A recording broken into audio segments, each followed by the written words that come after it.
अकाल मृत्यु हो जाने के बाद क्या होता है? ऐसा माना जाता है कि अगर कोई आत्महत्या करता है तो इसका मतलब ये होता है कि वही ईश्वर का अपमान करता है।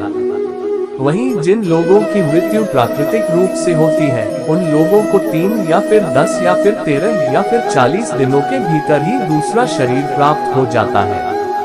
लेकिन जो लोग आत्महत्या करते हैं, उन लोगों की जीवात्मा पृथ्वी लोक पर ही भटकती रहती है।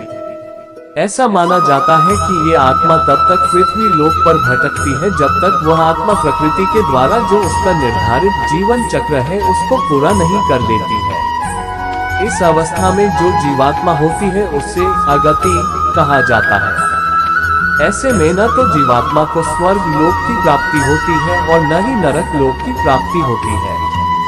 जिन आत्मा की मृत्यु अकाल तौर पर होती है, उन्हें सुख, भूख, प्यास, संभोग, क्रोध, दोष, वासना, राग आदि की पूर्ति के लिए अंधकार में ही भटकते रहना पड़ता है। ये आत्मा तब तक अंधकार में भटकती रहती है जब तक उस आत्मा का परमात्मा के द्वारा निर्धारित जो जीवन चक्र होता है वो पूरा नहीं हो पाता है। जब वो चक्र पूरा हो जाता है तो आत्मा को मुक्ति मिल जाती है।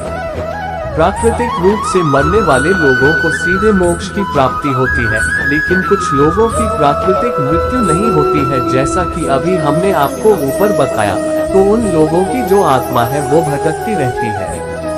यही भटकती आत्मा बाद में भूत प्रेत बन जाती है और लोगों को परेशान करती है। भूत प्रेत जो शब्द है वो हमेशा शरीरी अतृप्त आत्माओं के लिए ही उपयोग किया जाता है।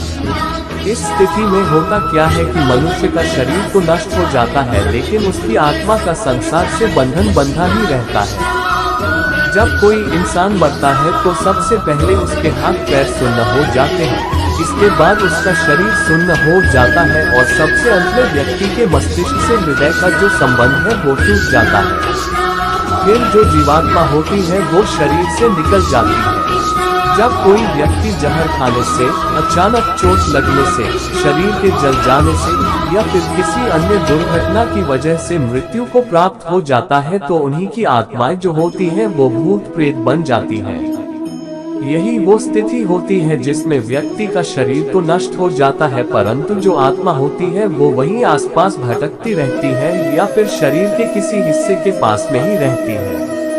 इसके साथ ही आत्मा की जो भी इच्छाएं होती हैं वो भी बनी रहती है, लेकिन जैसा कि हम जान ही चुके हैं कि आत्मा के पास शरीर तो होता नहीं है, तो वो उन इच्छाओं को पूरा नहीं कर पाती है। ऐसे में ये आत्माएं अपनी इच्छाओं को पूरा करने के लिए अपने आसपास के व्यक्तियों को कष्ट देना शुरू कर देती है। ऐसा माना जाता है कि इन आत्मा के जो पितृ होते हैं वो इसलिए असंतुष्ट होते हैं क्योंकि उनकी मुक्ति के लिए कोई भी प्रयास लोगों के द्वारा नहीं किए जा रहे होते हैं और लोग अपना जीवन अच्छे से व्यतीत कर रहे होते हैं। यही कारण है कि अकाल मृत्यु हो जाने के बाद जो अतृप्त आत्मा होती है वो अपने कार्यों को पूरा करने के प्रयास में दूसरे लोगों के शरीर में अपना ठिकाना बना लेती है।